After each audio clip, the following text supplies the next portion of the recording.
कहाँ सोए पड़े हुए हैं, जागें जागें, ये तबाह ना करें पाकिस्तान के क्रिकेट, हाँ तबाह ना करें पाकिस्तान के क्रिकेट को। इसलिए ये तकलीफदेह चीज़ है। ये वो नहीं है कि हमने को बहुत बड़ा कारनामा इस अंदाज में कर लिया कि हमारी क्रिकेट इससे यकसर बदल गई है, लेकिन ये आपको एक रास्ता नज़र आया है कि इतनी बुरी क्रिकेट नहीं है पाकिस्तान की, जितनी बनती जा इतनी रही है। बुरी क्रिकेट नहीं है पाकिस्तान की जितनी आपने बनाकर रख दी है। डेटा डेटा डेटा, कहाँ गया डेटा? डेटा आप बता, जब तक पाकिस्तान ने ये टेस्ट मैच नहीं जीता था, क्या डेटा ये लिख सकता था कि 44 महीने हो गए हैं पाकिस्तान को पहली फतह जो है वो अब मिलने वाली है? उसके बाद होना है। बिल्कुल ऐसे ही है। डेटा पाकिस्तान के कप्तान से 300 मील पीछे दूर होना चाहिए। बिल्कुल ऐसे ही। उसकी बहुत आखिर में बारी आती है भी ये समझने की बात है। उसके बहुत बाद में बारी आती है डेटा की। वो कप्तान ही क्या है जो डेटा के ऊपर इन्हिसार करे कि आप मुझे बताओ वहां पे क्या होता है। वही ये ऐसे होता नहीं।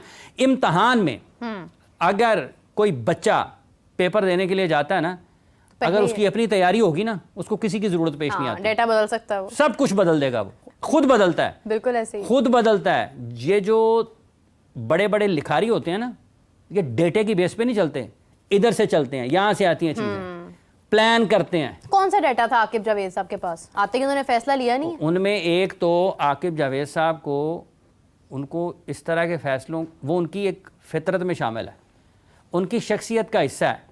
उनको चूंकि लोगों के बुरा भला कहने से फ़र्क नहीं पड़ता, क्योंकि उन्होंने इतना बुरा भला कहा है लोगों ने 20-22 साल में, इतना बुरा भला उन्होंने लोगों से सुना है, उनको फ़र्क नहीं। हार भी जाते हैं, उनको गालियाँ पढ़नी थी ना, उन्होंने कहा ठीक है निकालते रहे गालियाँ, क्या फ़र्क, ट्रांसपेरेंट हो गए मैं अब वो ठीक है। लेकिन ना ये जो पाकिस्तान की क्रिकेट को चला रहे हैं ना इनमें खेल की समझ बूझ है वो जो होनी चाहिए, ना इनमें ये समझ बूझ है कि किसको खिलाना चाहिए, ना इनमें टेस्ट मैच प्लान करने की, इनके जो हिकमत अमली तैयार करने की सलाहियत है वो है, ना इनमें सबसे शिद्दत के साथ जिसकी कमी है वो है कि फैसले की ताकत नहीं है, फैसले की कुव्वत नहीं है।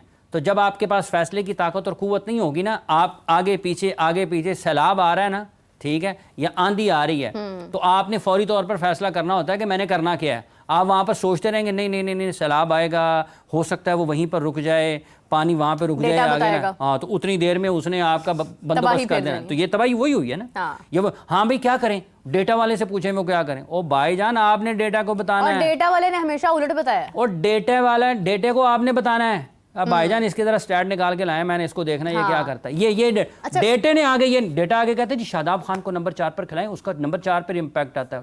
तो ताड़े दे खुदा दा खौफ करो, नंबर 4 पर इम्पैक्ट आता है। पीएसएल में आता है। कादिर साहब आज काफ़ी तारीफ कर रहे थे, अभी वो नहीं है, मैं चाह रही थी कि वो भी आज शामिल होते, लेकिन खैर उनका ये कहना था कि अलीम डार साहब का होना बहुत इंपॉर्टेंट है। एक अंपायर जब खड़ा होता है वो सबको देख रहा होता है, उसका जायजा होता है, उसका विजन होता है, उसको पता होता है कौन कहाँ पर क्या परफॉर्मेंस दे। हर आने वाले को खुश आमदेद करें, जाने वाले को बुरा भला कहें, ये सबसे आसान काम है। जो आ जाए उसको अच्छा कहें। कादिर साहब को वैसे आप फ़ोन पर ले लें, अच्छा नहीं लगता कि उनकी गैर मौजूदगी में मैं उनके बारे में कोई बात करूं, लेकिन मेरा इसके बारे में सोच ज़रा मुख्तलिफ है। ठीक है, कोई काम नहीं है अलीम डार साहब का सिलेक्शन कमेटी में, ना हसन चीमा का कोई काम है सिलेक्शन कमेटी में, ये खालिस्तान क्रिकेटर्स की जॉब है। तो परफॉर्मेंस होगी तो अलीम डार कादिर साहब को ले लें फ़ोन पे, उनके कमेंट पे मैं उनकी अदम मौजूदगी में गुफ्तगू नहीं करना, ये नामुनासिब है। मेरे दोस्त हैं, हमारे साथी हैं, अच्छा नहीं लगता कि वो उनकी अदम मौजूदगी में उनके बारे में कमेंट करो ना। मेरा ख्याल उन्होंने आज कहा ना, मैंने तो इससे पहले ही आपसे कहा, जिस दिन अनाउंस हुई थी सिलेक्शन कमेटी, जो उनका काम है उनसे वो लेना चाहिए, जो उनका काम है उनसे वो अगर हम ले सकते हैं कॉल पर तो मैं चाहती हूँ कि हम ले लें। और इसी के साथ एक और चीज़, हाफिज़ साहब आपने इससे पहले एक बात कही थी जिसके ऊपर मैंने बड़ा सोचा था, बड़ा गौर से मैंने इस बात पर मतलब गौर किया था, तो वो ये थी कि जाहिद महमूद की आपने विकेट्स जब काउंट करवाई तो आपने उस टाइम ये बात कही थी कि जनाब जाहिद महमूद की इतनी विकेट्स हैं, इकॉनमी ये है, दिस एंड दैट। तो उसके बाद जाहिद महमूद जो है वो कहाँ स्टैंड करता है, तो ये आप इसका एनालिसिस करें कि वो विकेट्स किस तरह से ली गई हैं और वो क्या सिचुएशन थी जहाँ पर विकेट्स ली गई हैं। उस बात का सारा जवाब हमें इस टेस्ट मैच में पता चल गया। यानी जाहिद महमूद ने यहाँ पर उनकी कोई कारकर्दगी नहीं थी, यहीं पर नुमान ने भी विकेट्स ली हैं, यहीं पर साजिद ने भी ली हैं, लेकिन जाहिद महमूद यहाँ पर होने के बावजूद बिल्कुल ऐसे थे जैसे वो यहाँ पर नहीं हैं। और काफ़ी सारे प्लेटफॉर्म्स पर, इनफैक्ट इंक्लूडिंग मी, हम लोग ये बात करते थे कि जाहिद को मौका देना चाहिए, आप उनको ट्राई तो करें ना, कि मतलब वो क्यों शामिल नहीं है प्लेइंग 11 में या किसी भी जगह पर, मगर उनको शामिल करके भी वो चीज़ वाज़िया हो गई कि उन्होंने तो कोई परफॉर्मेंस नहीं दी है। तो हाफिज़ साहब क्या बैकग्राउंड थी इस बात की आपके? देखिए मैं आपको बताऊं, ये बात है ज़रा इस अंदाज से, अभी आपने जब जिक्र किया है तो देखिए पहली इनिंग्स में पाकिस्तान की तरफ से जाहिद ने 6 ओवर्स किए हैं। कितने? 6 ओवर्स किए हैं। और उसी इनिंग्स में 28 ओवर्स नुमान अली ने किए हैं और 26.2 ओवर्स साजिद ने किए हैं। तो ये 54.2 ओवर्स बनते हैं। 3 स्पिनर्स हैं पाकिस्तान के, जिनमें से 54 ओवर्स 2 ने किए हैं और 1 ने 6 किए हैं। तो ये बहुत बड़ा फ़र्क है, लगभग 48 ओवर्स का फ़र्क है। बिल्कुल ऐसे। तो क्यों नहीं किए, ये खुद बता रहे हैं नंबर्स जो हैं इस वक्त कि क्या है। सेकंड इनिंग्स में जब वो आए हैं बॉलिंग के लिए तो 16.3 ओवर्स नुमान अली ने किए हैं और 17 ओवर्स जो हैं वो साजिद खान ने किए हैं। तो ये 33.3 ओवर्स बनते हैं, जिसमें इंग्लैंड सेकंड इनिंग्स में 33 ओवर्स में 33.3 ओवर्स में इंग्लैंड आउट हो गया।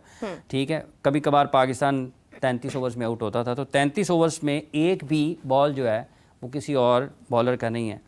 इसकी वजह ये है कि जब आप क्रिकेट देखते हैं, जब आप क्रिकेट को समझने की कोशिश करते हैं, तो आपको बॉलिंग में मतलब आप जायज़ा लेते हैं। गलत भी हो सकता है, ऐसा नहीं है कि आप जो भी सोच रहे हो वो गलत हो। परफॉर्मेंसेज उसको दुरुस्त आपको गलत साबित कर सकती हैं। तो जो गेंदबाजी जिस अंदाज से वो करते हैं उसमें बहुत सारी ऐसी चीज़ें नज़र आती हैं जो कि हाईएस्ट लेवल पर आपके लिए मुश्किलात हो सकती हैं। बैट्समैन आपको कैसे, आपके अगेंस्ट बैटिंग कैसे करता है। हाँ। ठीक है, राइट आर्म लेग स्पिनर के लिए जिन चीज़ों का टेस्ट मैच में आउट करना ज़रूरी होता है, वो चीज़ें उसमें ज़रा मुख्तलिफ अंदाज में हैं। मुश्किल होता है कि आप उस तरह की बॉलिंग के साथ आउट कर पाएँ। और ये कम बॉलिंग यहाँ पर जो हुई है उसकी एक यही वजह होगी कि जब आप बाउंड्री बॉल करते हैं ज़्यादा टेस्ट मैच में, किसी भी क्रिकेट में अगर आप कर रहे हो तो रन्स खुल जाते हैं।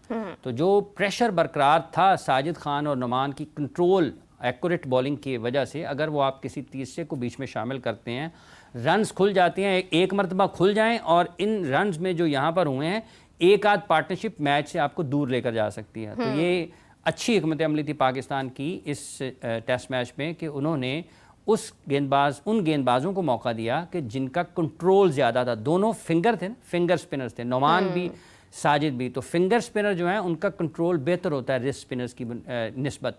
तो ये एक चीज़ इस टेस्ट मैच में है। बाकी वो बहुत उन्होंने पाकिस्तान के लिए क्रिकेट खेली है, वो बहुत मोहतरम है। लेकिन जब आप पाकिस्तान की टीम की बात करते हैं तो वहाँ पर चीज़ें मुख्तलिफ अंदाज में सोची जाती हैं, समझी जाती हैं, देखी जाती हैं, परफॉर्मेंस बेस्ड होती हैं। जो शख्स पाकिस्तान के लिए मैचेस जीत सकता है वो भले किसी भी जगह से है, वो यहाँ से मॉडल कॉलोनी से है, मक्का कॉलोनी से है, वो दादू से है, वो खानेवाल से है, वो गिलगित बल्तिस्तान से है, वो रावलपिंडी से है, वो इस्लामाबाद से है, वो पाकिस्तान के किसी भी हिस्से से है, वो उतना ही मोहतरम है। लेकिन जब आप पाकिस्तान की बात करते हैं तो पाकिस्तान टीम में आपको उन्हीं क्रिकेटर्स को शामिल होना चाहिए जो आपके लिए मैचेस जीत सकते हैं। ये नहीं होना चाहिए कि कोई एक ख़ास मखसूस इलाके का शख्स खिलाड़ी है तो वो ये समझे शायद मुझे इस वजह से टीम में शामिल नहीं किया जाता है। ऐसा नहीं होता, होना नहीं चाहिए।